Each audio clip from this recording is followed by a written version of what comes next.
Yo. Aubrey Edwards, Tony Schiavone. We bout to party.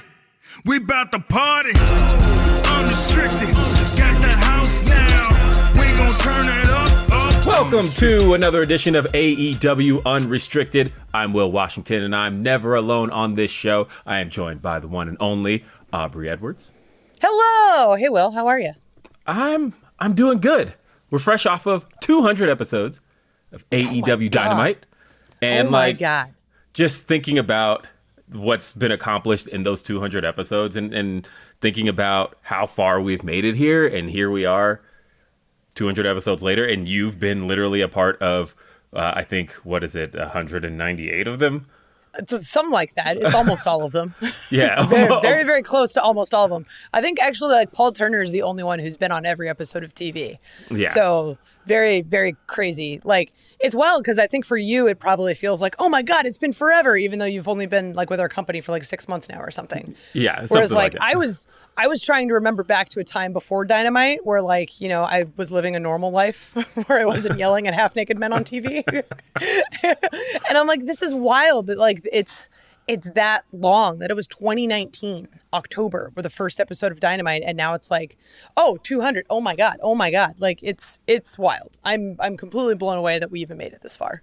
Yeah, completely blown away. I think that it's a big milestone. I think everybody involved in it, whether you've been with the show over the last, say, 3 months like me, or whether you've been with the show since day one, I think everybody has something to be proud of. But one of the things that people should also be proud of is the fact that we launched a second show not that long ago, and that would be AEW Collision. And one of the voices of AEW Collision is our guest today. We are joined by the one, the only, Nigel McGuinness. Nigel McGuinness, thank you for being with us today. Thank you very much, William. Thank you very much, Aubrey. It's lovely to be here. Can you hear me okay? Oh, yeah, you sound great. Loud and proud. Fantastic. You caught me in the middle of my lunch, but I wasn't going to miss this for a second time. So there we go. Oh, that's good. I cycle between 2 drinks at a minimum on this podcast, so we're doing okay here. You're hanging out with the crew. All good. All right. Fantastic. All right. So I know that you've got a mouthful right now, but I got to talk about this magician thing because I had no idea you were a magician. Yes. Do you have a question about said magicianry or? How did you become a magician? Let's start with the basic. I'll be perfectly honest with you. I don't have a card that says Nigel McGuinness magician. I do go to the Magic Castle on occasion, but it all started out back in the early 2000s when I was wrestling in Japan, and the sponsors would take you out oftentimes after the shows. And we'd sit there sometimes for 2 or 3 hours, and I wouldn't know a lot of Japanese at the time. And sometimes they'd bring food out that was still moving, and I wasn't really sure I wanted to eat it. So I brought out a deck of cards, and whenever the squeamisty little, squiggly food came along, out came a deck of cards, passed it on to the next person, and just did a little bit like that. And so it started like that, and then it just got a bit more and more of a hobby. Then I was doing more stuff backstage with everybody. I always have a deck of cards and this little thing on me. And for the longest time, people were saying, why don't you do your own show? And I never really found the impetus. I never really found the right idea to do it. And unfortunately, it was Jay Briscoe's passing in January of this year that gave me the final inspiration, if you will, to realise that, you're not guaranteed tomorrow. And if you want to do something, then go ahead and do it. And so it took me about 3 weeks to sit down and come up with the ideas for a stage show, which is very different. I was doing just magic show with cards and little things, close-up magic. And so I just decided to do something bigger. There's more mind reading, tie it into wrestling as well. So I've got now a 90-minute show. I've done it 4 times. I did it WrestleMania week in Santa Monica here. I've done it in London. I've done it in Manchester. Done it in LA as well, somewhere else. And so we're getting it on its feet now. I'm taking it around the world. I'm very, very proud of it. What would you say is your best trick? Close at hand, there's a couple that I do, and actually when I see in person or do them, we can't do them through the screen. That's fine. I'm going to hold you to this at Collision, by the way. Literally, I'm going to stop you, and I'm going to be like, what's up, let's go. We got it, no problems. We'll get it on camera as well. We can post it. But in terms of the stage show, there's a couple of them, just mind-reading ones, where we're talking about the very first match that you ever watched growing up. And so you have those things. The show's called Celebration. It's really a celebration of the love of pro wrestling. And so I use magic to emphasize various different things of that. And I'll have people, just think of their favorite match, and I'll sort of mind-read it and get that connection and tell a different story based around it. So it's really fun, yeah. Damn. This is so cool. Man, I just want to talk about like magic for the next 45 minutes because I don't know anything about it. And I feel like I would just like completely get my mind blown constantly. But you've got a crazy background. There's so much more we got to talk about. Oh my God. So as we kind of said in the intro, you're one of now the voices of Collision. We tune in Saturday, we hear the Elton John song, and then we hear Nigel McGuinness. And it's so wonderful hearing your voice. I get a little bit of you in my IFB when I'm in matches, and it's so exciting. It's so soothing and wonderful, but it's so great. And I'm so happy you're a part of the AEW team. So when did you get the call to be a part of Collision? It was on and off since sort of December. A couple of people reached out, and then I reached out, and we went back and forth. And so it really took, good Lord, what was it, 3 months until they had that Ring of Honor show in LA when I, finally jumped on board. And then it took us another few weeks to nail down all the details. And I think Tony knew that Collision was coming up down the line somewhere, so knew he was going to need somebody in that role, and so that was it. He called me up. I think it was it was a Wednesday morning about 10 o'clock, and he said, "Do you want to come to New York with me?" And I was like, "Okay, let me just check, see if I can do that." And by 3 o'clock that afternoon, I was on his private jet with his business partner Bernie, flying right over towards New York. Yeah, we talked about a lot of stuff, AEW. Pro wrestling history. I got the cards out, did some magic for them as well, and I think yes, that sealed the deal. Yeah, so I came on board then, and then obviously, when Collision became a real thing, and I couldn't be more proud or more happy to be part of it. I mean, just this past week, good Lord, what a match to get started, right? There are moments like that where your hair stands on end, and you just think this is what it's all about. So the fact that we have the possibility to do that, and I was just thinking even this morning, if it wasn't for Tony, giving this opportunity for so many people, all three of us included, you know what I mean? Yes. To make a living in this business, in this industry that we love, who knows what else we would be doing. But it's absolutely a blessing, and I couldn't be any more excited about what's coming next. Well, you've had, I guess, a couple of broadcast partners at the Collision table already. You've had Kevin Kelly working with Ian Riccaboni, and then, of course, there's the role for JR as well. So I suppose I'll start with a question of when did you find out that Kevin Kelly was going to be your partner on the show? I think it was Tuesday, or maybe it was the Thursday before the Saturday. So it was very, I guess, last minute, for want of a better phrase. Yeah, I think originally there was some talk about Ian coming in. I wasn't sure whether Ian could square it away with all his other commitments. And then Kevin was already in the conversation as well. So I think between the two of them, everybody settled on Kevin. And then with the opportunity for Ian to come in if and when the opportunity presented itself. So it's worked out well. Yeah.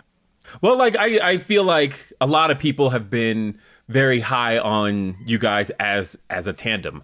And you hear left and right people saying this is already the best commentary duo in wrestling, and that's already even setting off some others who have been in a team longer. But I suppose that begs the question of what kind of preparation goes into building the chemistry with somebody, building that kind of duo that people can essentially attach themselves to and feel like they are the voices of this show. I think a lot of that is spending time outside of the venue beforehand, and sometimes that's different when you've got differing personalities. If you think of the great, tandems in commentary before, like Gorilla Monsoon and Bobby Heenan, they would hang out after the shows and stuff like that. And to be honest with you, I didn't hang out with Kevin much or Ian beforehand. Sometimes it's just a contrasting personalities that work best together for whatever reason, So it's more, I think, the preparation for the show in and of itself. Like, I like to sit down, as soon as I know what's going to be on the show, I like to sit down, come up with all my different ideas for all the different people involved, the different stories, the different strategies for the match as well, other things that might come up. Then you talk with the guys beforehand as well and get an idea of where their head is going into the match and stuff like that. But sometimes that chemistry between your commentary partner, it's either there or it's not, It's wild to think that you literally had a couple days heads up, because I know sometimes there's guys that, like, when we're starting a new show, people will get together, kind of do some practice rounds of commentary. I could have sworn you guys had been practicing together for weeks prior to that first episode of Collision. Kevin and I worked together for a fair while in Ring of Honor originally. Him and Jim Cornette were instrumental in guiding me into doing commentary for the first time, because whether you believe it or not, when I started out, I was not as good as I am today, and that's, to your point, Will, it's apples and oranges. It's flavors of ice cream. I love that people like what we're doing there on Collision, but Wednesday nights, Friday nights is just as good as well. It's just all different shades of grey, all different, flavors of ice cream. And it's a tough job to do whatever night you're going to do, certainly. But to that end, I really am enjoying working with everybody. So, follow-up question, because you had mentioned a little bit about, like, just particular matches that are so good with storytelling. Like, we have to talk about FTR versus Juice Robinson and Jay White, because one of the greatest matches that we've seen, I think, like, recently, like, you could say that about pretty much every FTR match, but this one in particular was very special. They have the 58-minute match in Calgary. What's it like going into a match like that when you know that your voice is helping tell their story, but you've got this unique opportunity of, it's a 2 out of 3 falls. It's a really long match. You've got this established storyline. How did you approach that one any differently? No, not really. I mean, you salivate a match with that length. Oftentimes the difficulty with TV wrestling, certainly from where I came from, is the matches oftentimes are so short. You get into it, you've got a couple of minutes, then there's a break, then there's a couple more minutes, then you've got to do this and you've got to do this, blah, blah, blah, blah. Not a lot of time to really dig your teeth into stories. But when you've got 58 minutes, obviously there's breaks involved as well, but still, and the pacing and the build that those guys are able to do, just they lend to that storytelling ability. So I was super excited about it. I knew it was going to be good. I didn't know it was going to be that good. But you have those moments, and I had them as a wrestler as well, where there's that fine line, right, between sports and entertainment, and I think everybody knows what I'm talking about there, right? And sometimes that line is muddy just enough to you step over, and for that second, it's wow, it's as real can be, and your hair stands on end, and you're just like, this is it. That is, I think I even remember saying on Saturday night, this is pro wrestling, and doesn't it make you proud? Like that's the epitome of the art form. That's what it was to me. God, I love it. It was such a great match, and it was such a great just everything about that. I think that the atmosphere in Calgary there, and how into it they grew to become. Like, I've always said that the markings of a great match aren't just how we've always had hot crowds. AEW is almost known for having those hot crowds. But when you can take a crowd and build them into it and build them even more, and by the time the match is over, and 58 minutes is a long time to have that kind of atmosphere there. And for them to be, by the end, just on their feet, excited, and it just hats off to everybody involved in that. And I think you guys on commentary, specifically you and Ian, I think really helped tell that story for them. I think you guys really helped get that excitement across to the TV viewer, and I think that's obviously that's a really important part of commentary. And I think your energy there by the end of it, the way you almost didn't have a voice there, I thought was just excellent. Yeah, you got to care about what you're doing, and if that can translate and people can sort of catch on to that, then that's certainly part of it. Oftentimes commentary is not dissimilar, or is as an official. You need to be there when you're not when you're needed, and you need to not be there when you're not needed as well. And that's a very difficult sort of role dichotomy to sort of play there. But like I said, I was very happy I got a chance to do it. It's a balance, and you're doing it very, very well. Oh man, I'm so excited. This is such a great chat. We've got more coming up. Talking with Nigel McGuinness here on AEW Unrestricted. AEW Unrestricted. We've got Aubrey and Will talking to Nigel McGuinness, one of the voices on Saturday Night Collision. Saturday is all right for fighting, and this conversation's been great so far. There's so much we've talked about. We've talked about magic. We've talked about wrestling. We've talked about commentary. So much more to chat. We just talked about something else during the break, Aubrey. We did, and you have to buy me a drink first. We won't be talking about that. Nope. This is, okay. Not embarrassing at all. Anyway, so what inspired you to, I'm kidding. Anyway, I'm completely thrown off now. Thanks, Nigel. Really appreciate it. Well, over to you, sir. Yeah. All right. So specifically, let's talk, because I know where you're about to go with this. I'm done. Let's talk about commentary before we really dive into other things. Just talking a little bit more about commentary. What inspired you to get into commentary? No one would hire me as a wrestler, to be perfectly honest with you. I don't know how much of my backstory you know or what I need to get into necessarily, but I had a good run in Ring of Honor. I was a world champion there for a long time. I had a lot of great matches. I got that clam digger Bryan Danielson over as best I could, and then and by the way, just to put that into perspective, so I'm a big Ring of Honor guy. So we're about to get into Ring of Honor stuff, and so I've watched it since about 2004. So when we get into Ring of Honor, I really got a lot to talk to you about, because all right. Well, anyway, so you probably know most of this story anyway then. So I really was pretty banged up by the end of my Ring of Honor run. I knew that I had to go somewhere else. I remember being in a hotel room with CM Punk in 2005. We both had a tryout at the time with New York, and he got hired and went on to have the success that he did. And I remember him saying to me, you'll get to a stage where it's just time to go. And 2005 was time to go for him. 2008 was time to go for me. I'd done everything that I felt I could do there in Ring of Honor. And so I had the opportunity to go to New York. And the long and the short of it was I was signed the exact same time as Bryan Danielson. We went to the same, what's that thing called where you go and see a doctor, and they check you out. The medical. Like a physical. Exact same physical. And the doctor asked me, have you had any injuries? And I was honest. I said, yeah, I've got a couple of partial torn biceps, but they're perfectly okay. And he said, okay, send me the MRIs. I sent him the MRIs. And he said, can't clear you. You need to have surgery on this. I had, one of the best surgeons in the Tampa Bay area who'd looked at the MRIs beforehand and said, you're good to go. You don't need surgery. So it was just their doctor versus my doctor, and because of that, I lost the opportunity to work for them.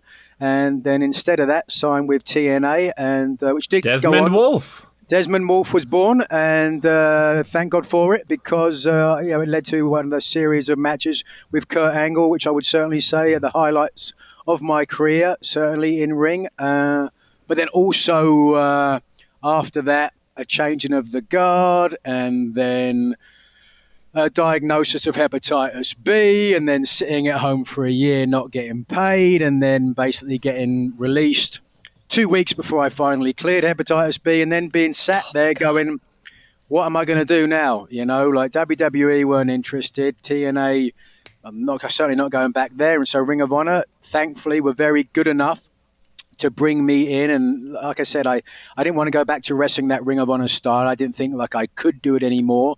I felt like there were younger guys who deserved those opportunities. So Delirious and Ring of Honor were good enough to bring me in as a commentator. And I didn't know the first thing what I was doing about it. I thought, great, make a little bit of money, no problems. But Kevin was fantastic at the time, working alongside me, and Jim Cornette was fantastic in the back, guiding me. And so that kept me afloat for a long time. But it took me a while. It took me, I dare say, 6 months to a year before I really had an idea. And the same thing happens with wrestlers. You start out and you're a wrestler and you like watching wrestling, but you don't know what you're going to be like as a wrestler. So oftentimes you get these amalgamations of the people that you liked as a wrestler. So you might do a super kick because you like this wrestler, or you might do a power bomb, etc., etc. And after a certain amount of time, you realize that's not going to work. I can't be a copy of somebody else. You've got to be your own wrestler. What's my voice going to be? What's my moveset going to be? What's my personality? And that's part of getting to the next stage in wrestling. And the same thing exists in commentary, And so for me, it was guys like Joe Rogan who had a big influence, and I was thinking, what can I do as a commentator that other people can't do? Well, I can speak from being a wrestler. How can I tell a story that a guy who hasn't been in the ring can tell? And so once I had that piece of the puzzle, and I just added to it little by little. I'd like that Will and I are just sitting here like nodding the whole time, like, yeah, absolutely. Absolutely.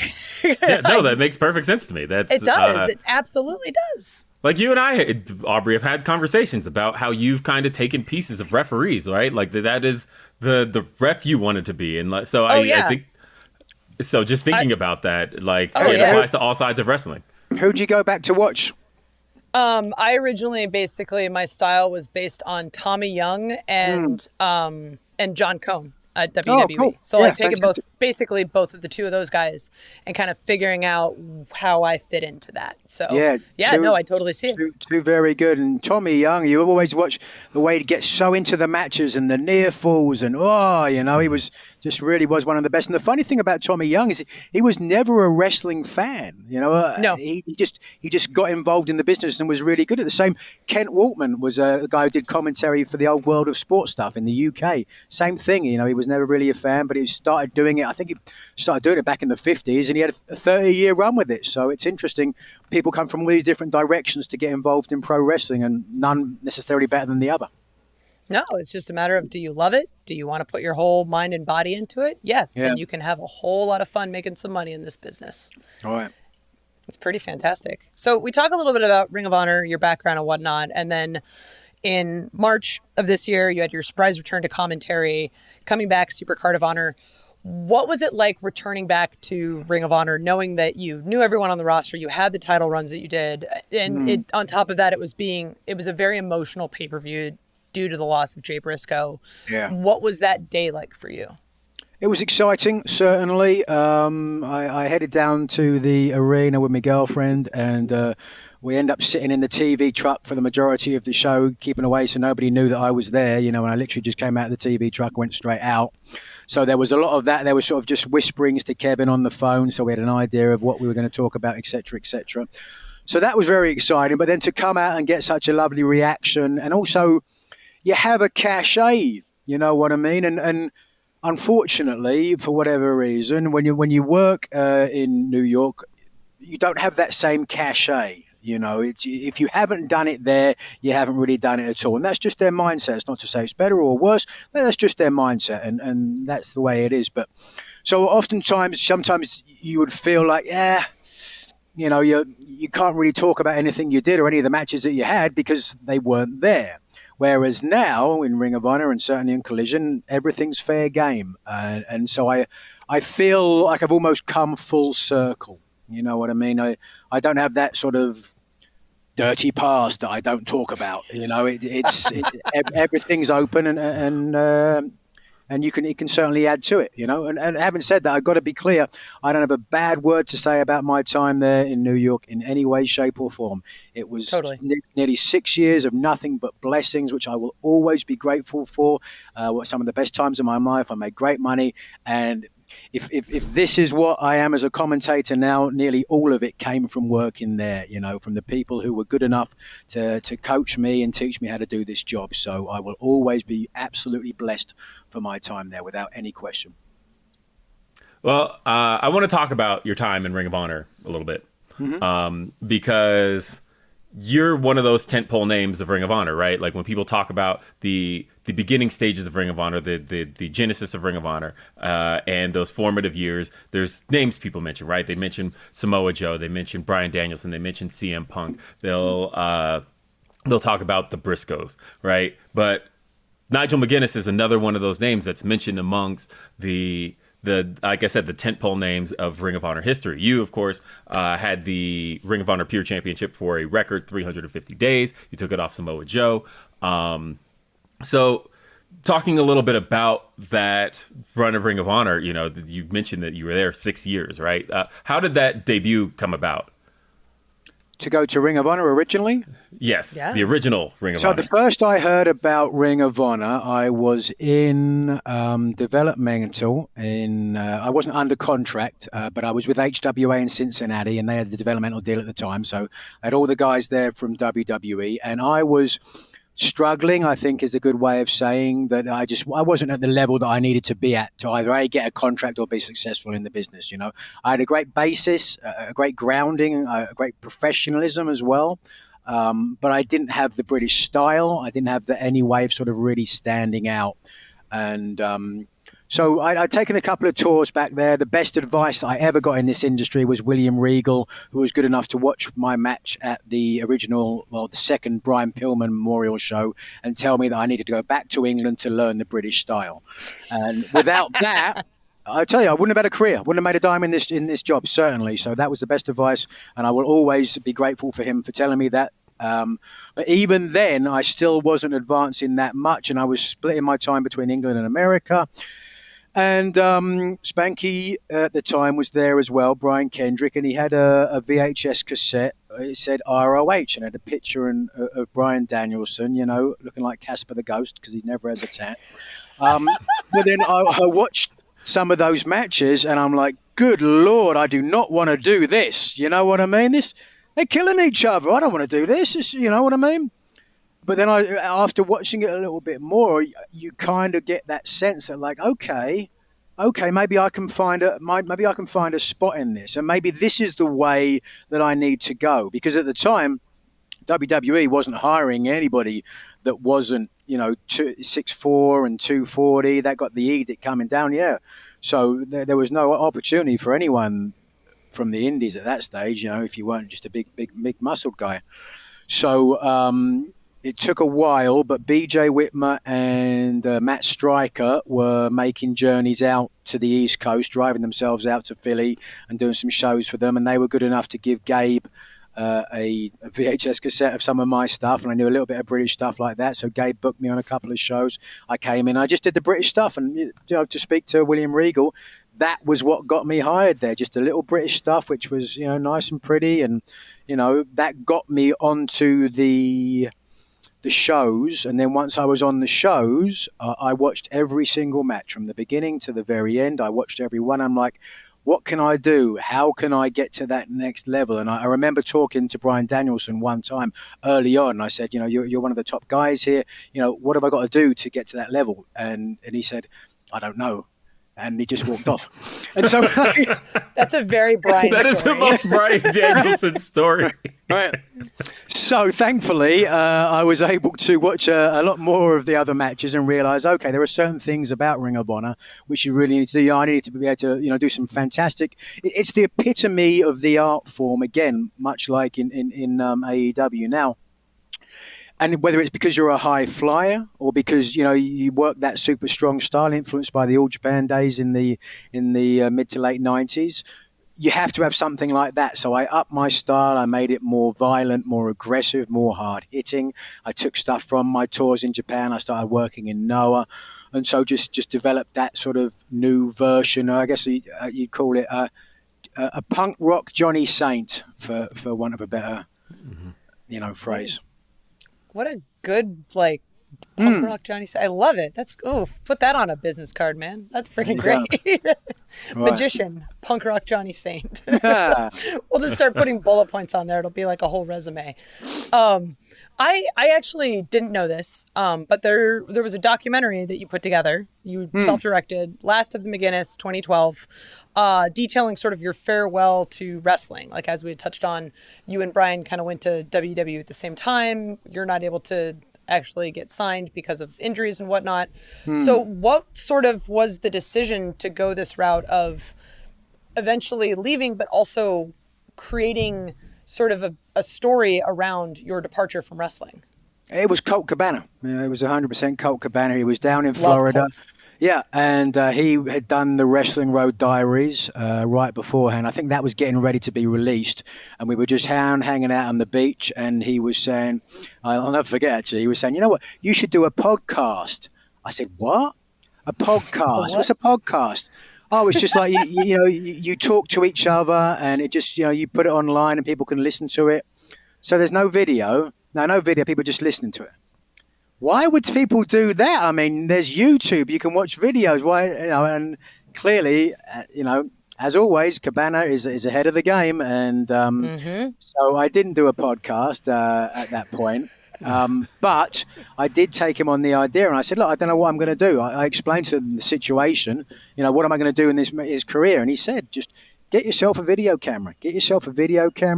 Go on a tour, film it, and see what comes of it. And so it was that inspiration. My good friend Trevor, who used to wrestle, and he slept on my couch when I was away wrestling. And then as I progressed in wrestling, he got into selling motorbikes and started making loads of money. And to pay me back, he bought a video camera for me to take on the road with me. So I took that and filmed everything I did. And I wrestled all over America, went back to England and Germany, I think, as well, and filmed it all. And then didn't know what it was going to do. I really had no idea. I mean, I think part of me wanted to do this documentary and have something happen amazing. And at the end of it, WWE cool, and da-da, you get there.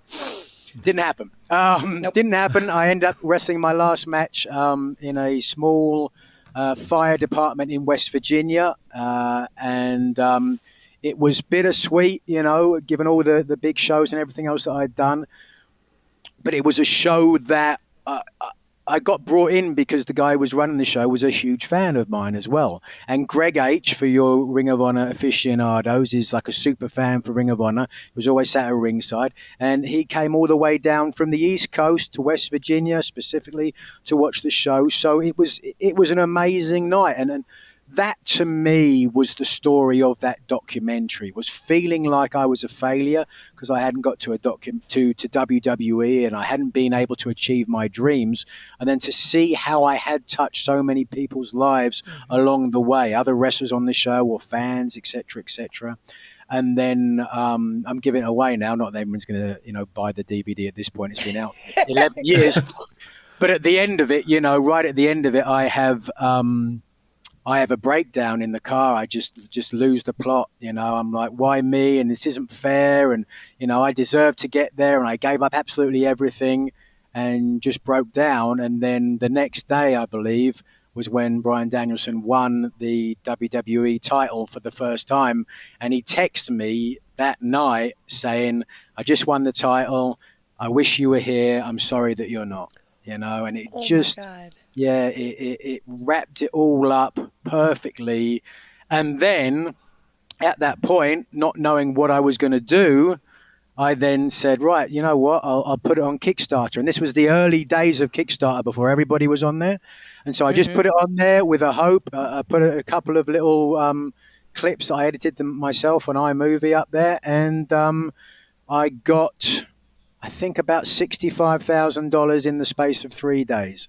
And that was the payoff of the movie, feeling like no one cared and I was a failure. And all of a sudden in 3 days, it was just amazing. And so that's what brought me to Los Angeles. I made a documentary here. I started getting into video editing, et cetera. And then I think it's The Godfather, but it's one of those sort of movies, isn't it? That quote, just when you think you're getting out, they pull you back in.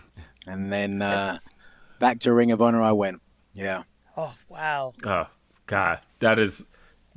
Nigel has such an incredible story, and I could sit here and listen to him talk about it for hours and hours and hours, but we don't have that kind of time on this show. No! But we are still talking with magician, wrestler, commentator, Nigel McGuinness, and we've got more of it right here on AEW Unrestricted. AEW Unrestricted, Aubrey, Will, Nigel. We're having an awesome conversation. Magicians, commentary, video editor, director. You do it all. It's absolutely amazing. Like, I already had so much respect for you, and now over the course of this 40 some minutes or whatever we've been talking, I just even have more respect. Especially you're so up on your nutrition, as we were talking about during the break. Killing it, brother. Yes, indeed. Congrats. I'm back in shape. Take a look at that. 200 pounds. Lean, look at that. Fighting shape. So there you go. Get ready, Wembley. Oh, Well, that's a joking. good Look place at to you go. guys. That's a good place to go next, because I'd at least like to ask you about All In Wembley, August 27th, coming up here. So many tickets sold. This has easily become the largest event AEW has ever put on. What does it mean to you to see AEW headed to London? Yeah, I said when I did the announcement with Tony Khan that day, it is one of those moments, one of those things that you never could have imagined. If someone had told you, you just say, no way, it's absolutely impossible. And there are these moments in life that hit you and you just go, this is special, because of that. Sometimes fact is stranger than fiction. All those cliches ring true, and this is certainly one of those. You couldn't write this story, right? A young kid, skinny young kid in England, grows up in the middle of middle-class Kent, which is southeast of London, dreams of being a professional wrestler, has no idea of how to do it, and no sporting background whatsoever, and struggles to finally get to America, etc., etc. But that initial impetus comes in September, SummerSlam 92, being in Wembley Stadium and sitting there as 14 years old and going, I'm going to do this. I'm going to be a wrestler, just absolutely. And then all this time later, 31 years later, to go back to the same venue to perform there is just, absolutely incredible. Another huge blessing in a career of hundreds. Yeah. It's insane. I remember hearing that morning. I was on an email thread about something entirely different, about like pre-sales for some U.S. events, and somebody had said, just make sure we don't say anything until we make the announcement about Wembley. And I'm like, that has to be a typo. Like there's no way. Like that's like, no. Yeah. Wembley fits like over 70,000 people. We've done like 20K. Like that maybe they mean like a Wembley, like one of the smaller stadiums nearby or whatever. Like, oh, right. No, like Wembley Arena, yeah. Yeah, Wembley Arena. We mean the real thing. Khan. Yeah, I mean, Tony Khan, he swings for the fences, you know what I mean? Fortune favours the bold. It's a cliche, but it's true sometimes, and it absolutely is the case there, I just, it's fantastic for someone who's got those sort of cojones, you know what I mean? Mm-hmm. to take that shot, and it's paid off, you know what I mean? And there I was doing all the media for it as soon as it was announced, and saying, if they sell out, I might have to dust the boots off, not thinking that, I should have thought, really, you know what I mean? It's such a great market for it, but and here we are, pretty closing on a sellout, so. So obviously the joke in wrestling is that no one's ever retired. How I know that you put retired in your Twitter bio, but like how permanent is that? Like, could we maybe see Nigel? I don't know. Well, I mean, the truth of the matter is, like, the only way I was ever going to come out of retirement was, for a match against Bryan Danielson at Wembley Stadium. Mm-hmm. You know what I mean? It was going to take something like that for me to come out of retirement, and because I really value my job doing announcing, and there are so many other guys on the card that are so much better than me and deserve those spots, etc., etc. But in the right situation, as I mentioned, with Dragon at Wembley Stadium, then I'd be crazy to not be open to that possibility. But now, Dragon has gone and broken his arm, if you will. I mean, let's be honest. We all saw the X-rays, and one of those bones was perfectly okay. Now, I don't know how many bones are in the human body, like 206. So he's got all of them apart from one. Does he really need time off? Right? Just rub some dirt on it. You're good. He's sitting at home taking a paycheck, digging those clams out of the sand, where he could be in there wrestling me, and be perfectly honest, he's probably a bit scared. I think so. It's ironic, isn't it, right? Let's be honest, because, someone asked him that question in one of those media scrums, and he was like, he said, oh, yeah, I respect Nigel as a commentator, but if he gets in the ring with me, I'd break his neck. And he's the one with the broken arm, and I never even got a chance to wrestle him. Oh man, I just love the tea that we're dishing here. This is great. That is karma. And I'm not saying he'd be, scared of wrestling me again. Of course, he's had a lot more experience than me, etc., etc. But I'll be perfectly honest with you. I'm in as good shape now as I've ever been. I'm in ring shape. I'm ready to go. But I can't see myself wrestling if it's not in that sort of a situation. That's the truth of the matter. And I think because it made me think. I remember when he said that, and I thought, "Ooh, that's a little brusque, isn't it? To break my neck, I'm sure he can't feel threatened, but then it took me back to that match that we had. That match, as you will know, Will, there in London, not in London, excuse me, in Liverpool, right? We had that match where he rammed my head into the ring post 4 times, knocked me out damn nearly, and left me on the outside to get counted out. But, I got back in the ring, and I will always remember the look on his face when I came up, covered in claret, ready to kill him, ready to murder him. That look of fear, you know what I mean? That's a look of fear that doesn't disappear in 12 years. That stays with you for the rest of his life. So, to me, that sounded like someone who didn't want that match to happen, and you can understand why. That's all I'm saying. All right. Well, I think we can break it down just a little bit. We put it out there to the fans to get some questions. We got a lot in, and I wanted to start with this one on the topic. This one here from Jason. It says, can you tell the story about how and why you started calling Bryan Danielson Clam Digger? Yes. So me and Bryan used to hang out a lot after shows. He was on the East Coast. He was on the West Coast at the time. So he'd get a red eye in, and he'd get to the venue super early. First time I ever met him, it was in Dayton, and I always used to get there early as well because I wanted to warm up and meet everybody, etc., etc., set the ring up, whatever would need to be done. And he was always there reading a book beforehand. And there's something about Bryan Danielson that if you haven't met him outside of the wrestling, he's a real character. He's, what's that word? Understated. You know what I mean? He doesn't strike you straight away, but there's this charisma underneath the surface which is so undeniable.